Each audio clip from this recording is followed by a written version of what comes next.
አሮጌ እንጀራ ምስቦች ታገኛላችሁ። ጠርዛቸውን በደህና ቀን አይጥ የዘረዘራቸው። ሁለቱም ሁልጊዜ ባዶ ናቸው።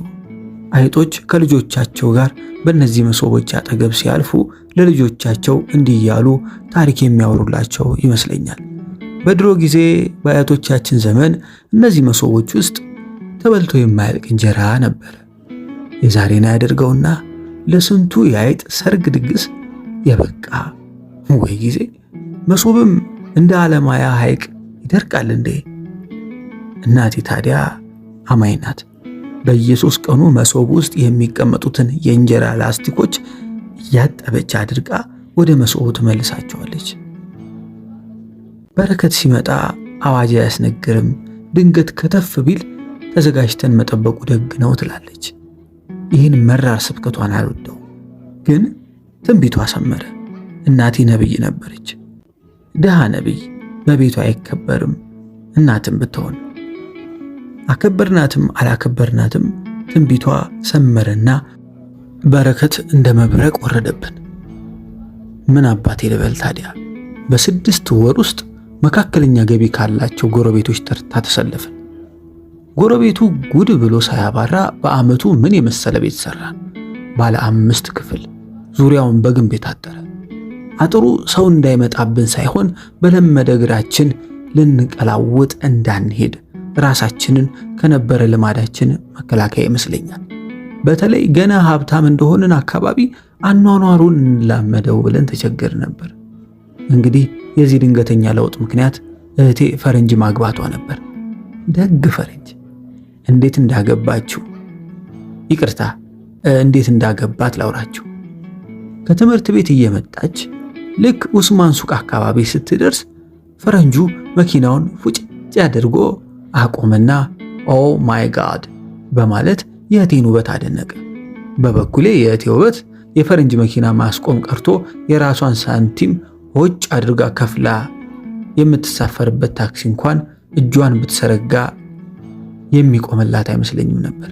ግን ምን ይደረግ፣ ፈረንጆች ነገራቸው ሁሉ ግራ ነው። መኪናውን እዛው ጥሎት እህቴን ተከትሎ ቤታችን ድረስ መጣ። እናቴ ለእርዳታ የመጣ መስሏት ከዓይኖቿ ትራጄዲ ብርሃንን ለቀቀች። የምንድራችን እንግሊዘኛ አዋቂ የእህቴም ወዳጅ ቢጤ ሲራጅ ተጠርቶ መጣና ፈረንጁ ምን እንደሚል ተረጎመልን።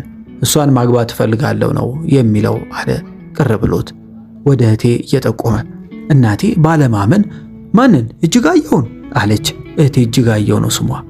አዎ ሌላ ማን አለ ታዲያ? ማማረጋሽ። ሲራጅ ተነጫነጨ። እህቴ ጋር ማታ ማታ እዛ እንጆሪው ዛፍ ስር ይቆሙ ነበር። እናቴ አንዴ ፈረንጁን አንዴ እህቴን ስታይ ቆየችና ሲራጅ ግን እንግሊዘኛ በደንብ ታውቃለህ ስትል ባለማመን ጠየቀች።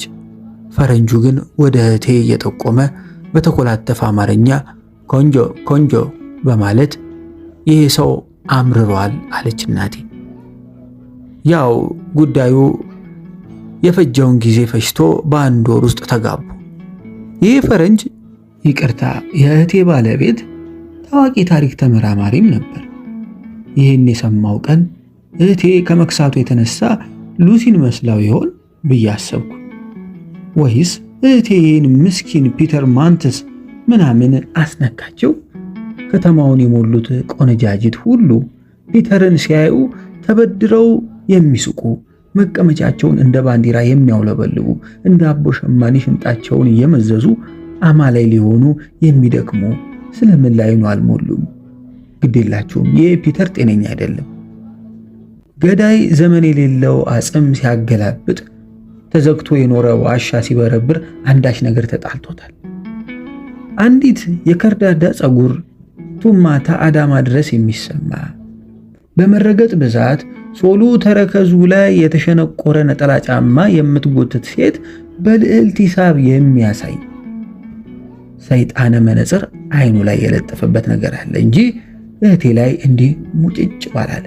ምስኪን ፒተር ቤት መጥቶ እዛች ጠማማ ዱካ ላይ ቁጭ ብሎ እቴን አይኗን ሲያይ በእውነት እንደ ስጋ ዘመዴ አንጀቴ ይንሰፈሰፋል።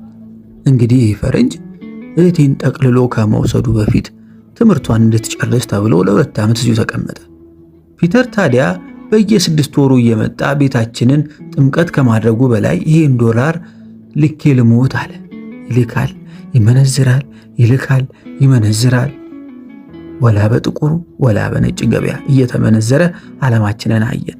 ስልካችን ከጮኸ ጎረቤቱ አሁን አብርሃም ወደ ባንክ ሊሮጥ ነው ይላል።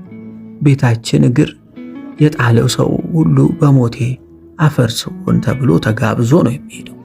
የእንግዳ ማረፊያ የአብርሃም ድንኳን በየቀኑ ብቅ እያሉ የሚመጸውቱት የኔ ቢጤዎች ብዙ ናቸው።